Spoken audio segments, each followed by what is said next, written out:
Hello there, Joe Ray Capon here. Well, I'm still working away on my next political essay, which is going to be the Federal Kingdom of Great Britain and Northern Ireland.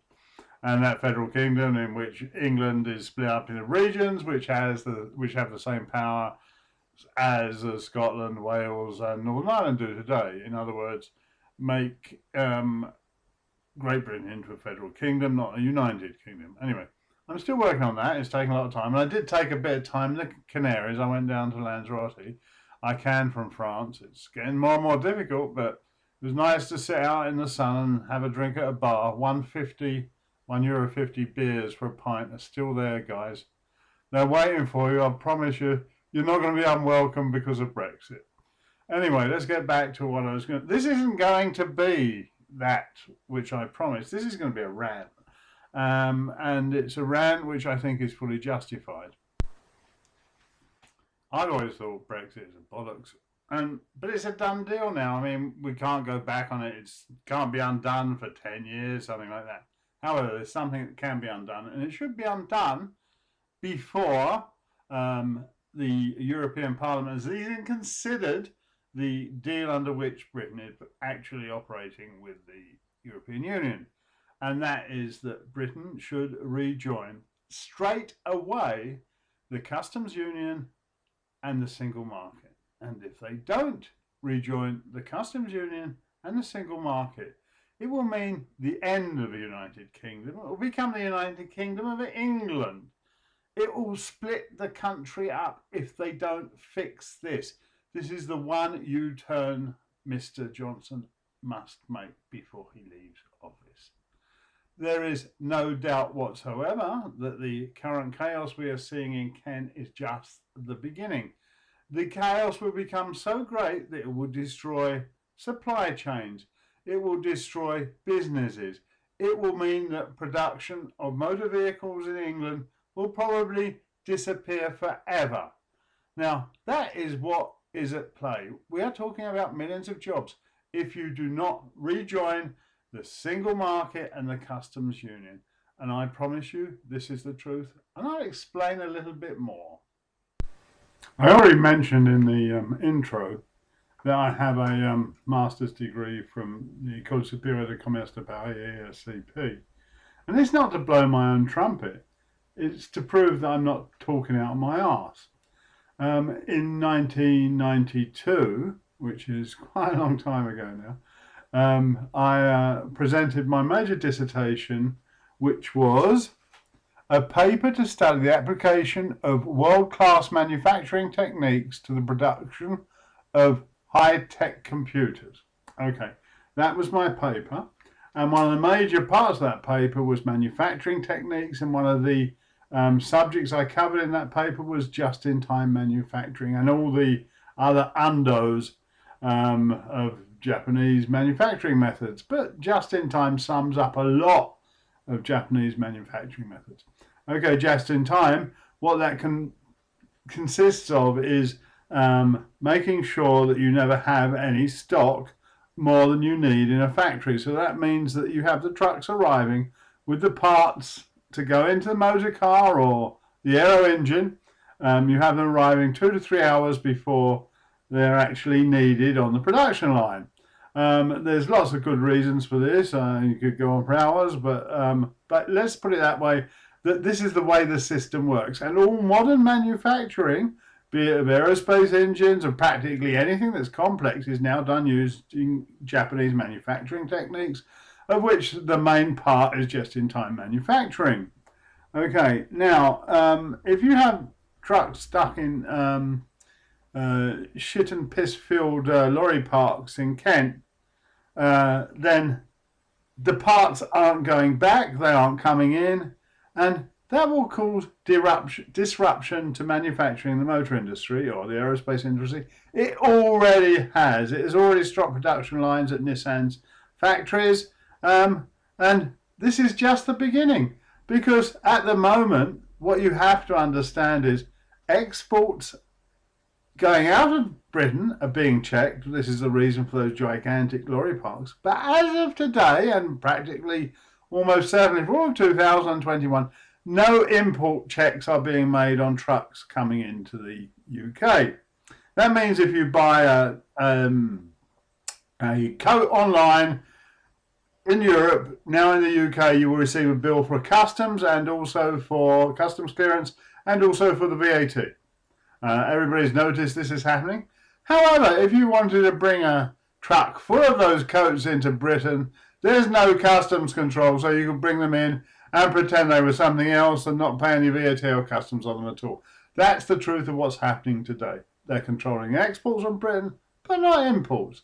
Oh, the loss, by the way, to the Exchequer this year is somewhere in the region of £800 million, which is dearly needed in these times of COVID epidemics. Northern Ireland has remained part of the single market and of the customs union, and for that reason there is no hard border between Northern Ireland and the Republic of Ireland, but there is now a hard border between in the Irish Sea between Northern Ireland and the United Kingdom, who has left the single market and the customs union. Now, when we look at what's going on in the French press, you'll realise that there has been a sea change of enormous proportions. We're talking about a tripling of the number of trucks from 3,000 in January 2020 to 9,000 in January 2021, going across the sea directly from France to Ireland to avoid going through the UK with the chaos that's going on there. Anyway, here's an article from the La Voix du Nord, which is a big regional paper in the north of France. And this is an article from their website. And I think you've got to listen to this. And I'll talk about it again afterwards. Brexit. The level of traffic to Ireland trebles at the port of Cherbourg. We have been informed by the harbour masters of the Norman port of Cherbourg that the truck traffic between Cherbourg and Ireland has tripled because of Brexit. Estimates based on 25 days allow them to predict that the traffic will have increased to 9,000 trucks monthly by the end of January. I forecast that there would be a doubling of the port's activities. Today it's tripled, declared Monsieur Yannick Millet, the managing director of the port of Cherbourg.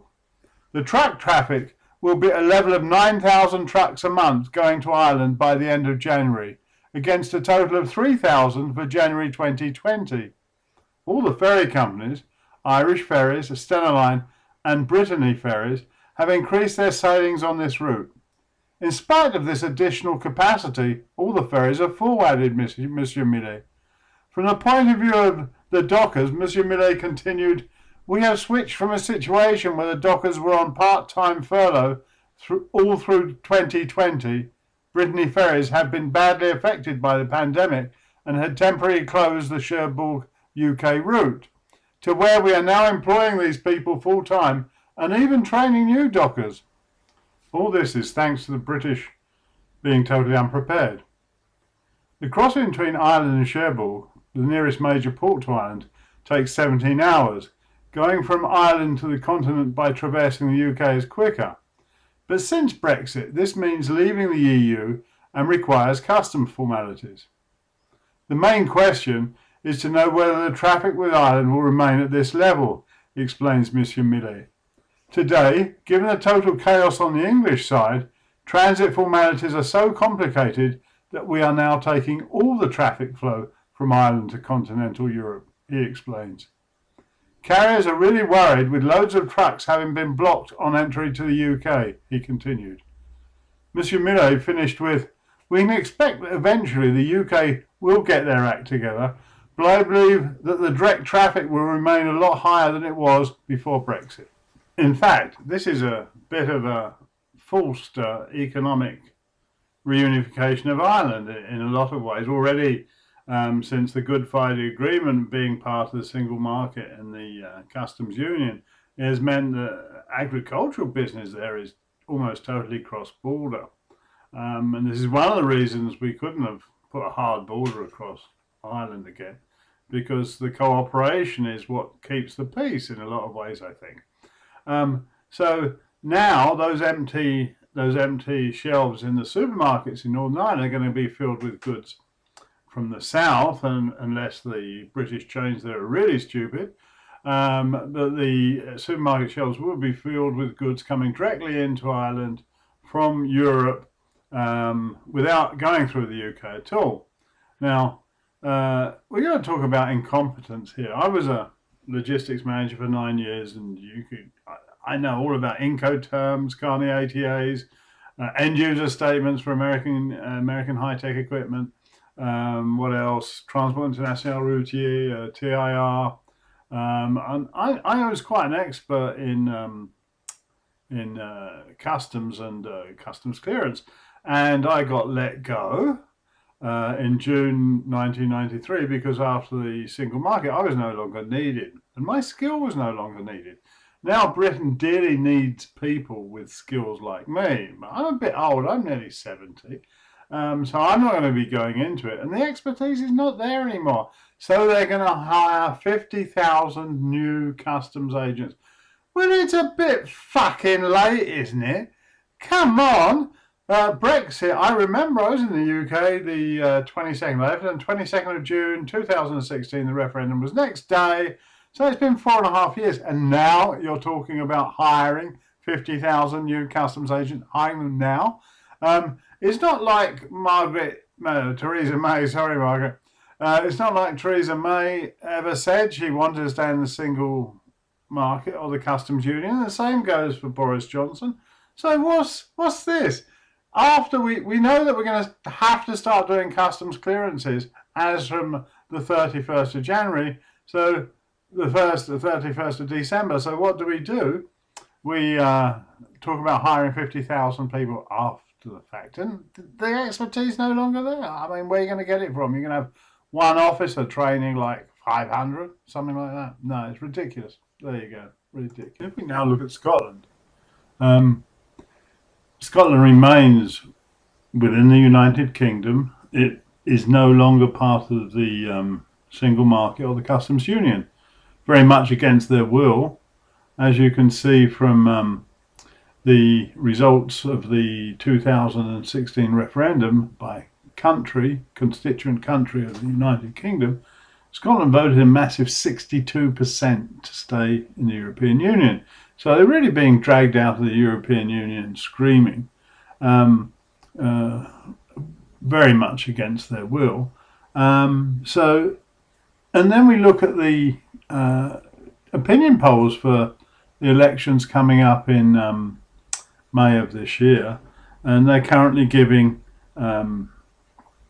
the Scottish National Party 55% of the popular vote. Well, if they achieve this, then that's a really, really big message being sent to Boris Johnson in Westminster, that the future of the Union is very, very much in doubt.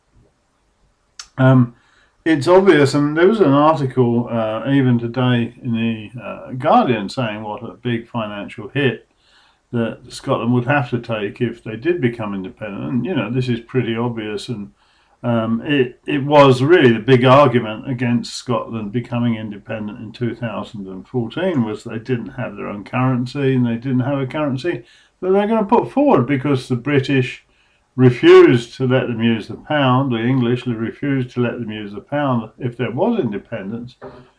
This in spite of the fact that they allowed Ireland from the time it became independent in the early 20s right up until 1973 to use the pound sterling. I mean, it was called the punt, but it was actually a convertible pound sterling. Anyway, well, I think that if we don't rejoin the single, if Britain doesn't rejoin the single market and the customs union, the chances of Scotland pushing for another referendum, and if they've got all of the seats practically in the Scottish Parliament, what else can happen? They're going to push for it and they're going to get it. I mean, and there's perhaps a little less chance if Britain is in the customs union and the single market. It's that obvious. I mean, just think of what's happening to the Scottish shellfish. Anyway, lastly, we're going to look at a little video. But at the end of the day, everything that's going to go wrong in the next few months is really down to government incompetence. I mean, it's not like we've had a change of government. It's been the Tories since 2010. And we've known for 4.5 years that we're going to be needing to be doing customs checks as from the 1st of January 2021.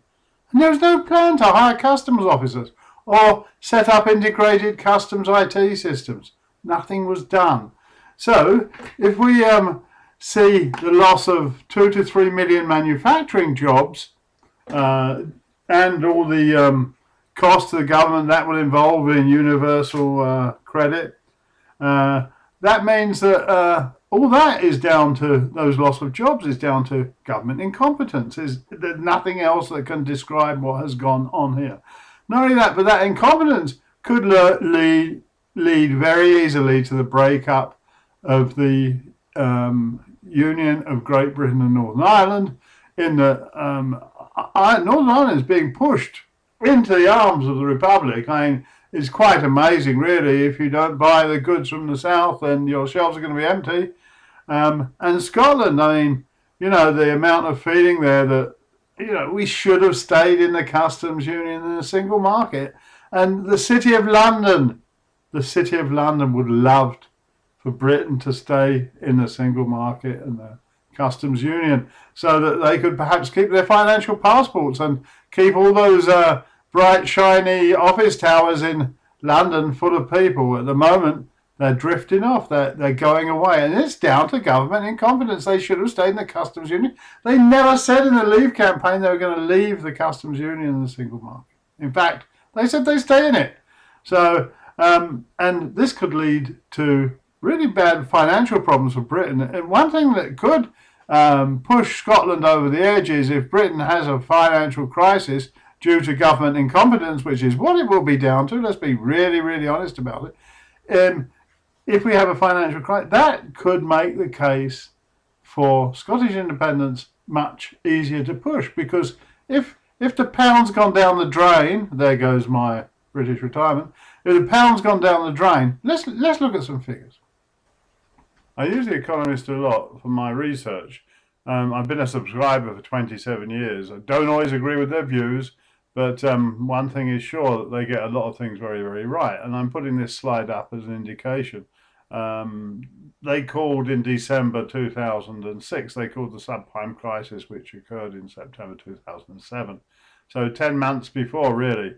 And then if we go on and look at the figures for this week, this is from this week's Economist.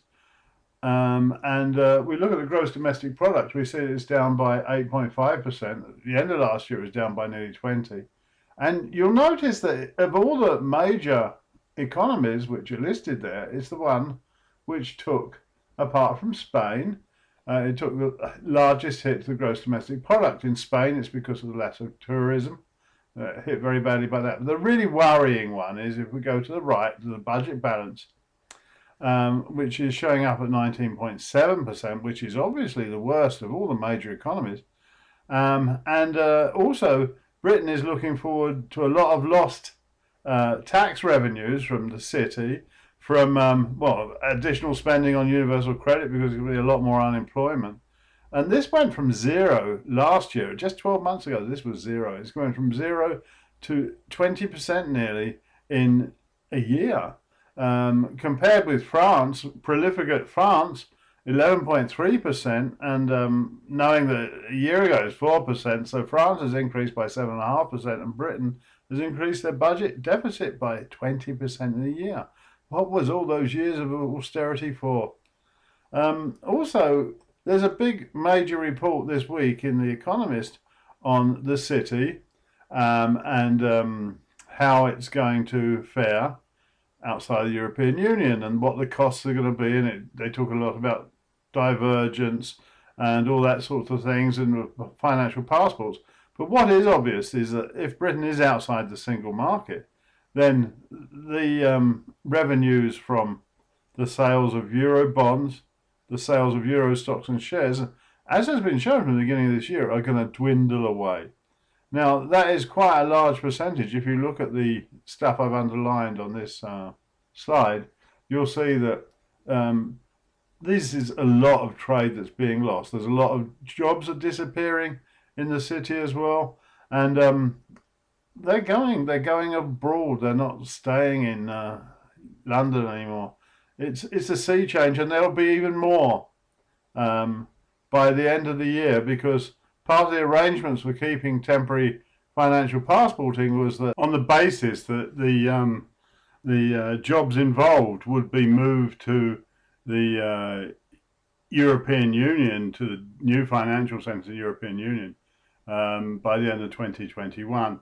So you begin to wonder, there's a 5 billion loss of tax revenue from just the European bond and share business alone.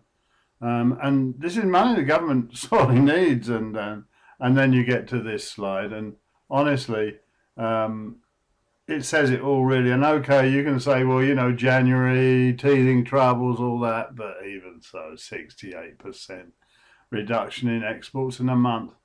This is the reason, with the job losses from the city, with the job losses from manufacturing, with all those revenues going away, with the largest budget deficit of all the major economies. This is the reason Britain must forthwith rejoin the single market and the customs union. And if not, we're going to see a run on a pound. We're going to see a financial crisis of biblical nature. There you go.